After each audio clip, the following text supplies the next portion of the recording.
Today, a lot of survival games come out unfinished. It is not only survival games, but a lot of games in different genres. But the survival game genre is one of them where you expect games to come out unfinished. Now, maybe expect is a strong word, but you get the idea. If a survival game comes out unfinished, a lot of people will say, well, what did you expect? It's a survival game. It seems like the genre has more or less committed to the Church of EA. But that does not mean that there aren't some good ones out there. Ever heard of Minecraft?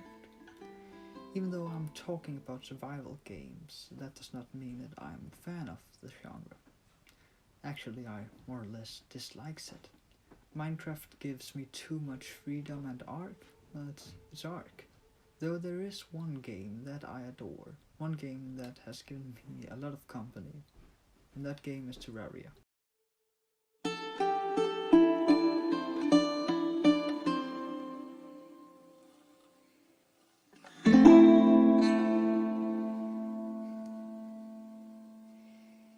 Terraria is one of those games that can be a little hard to explain if you don't sit down and think about it for a second.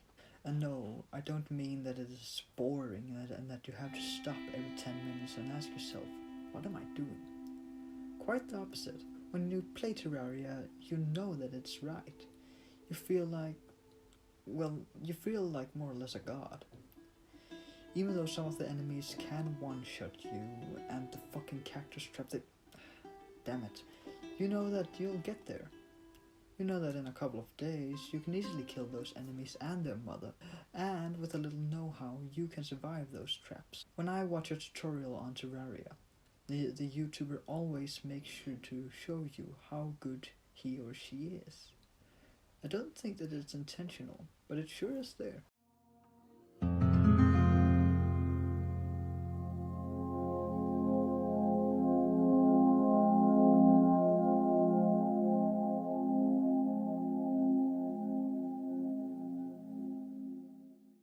One of the best things about Terraria is that it is all-inclusive. There is no battle pass, no loot boxes and so on. And for a game with so much loot that makes the player feel so powerful, I would say that we are pretty lucky. And you can say it was not luck, but just a different time. But 364 days later, Diablo 3 came out, which is a game that also focuses on making the player powerful. The only difference is, or was, the auction house.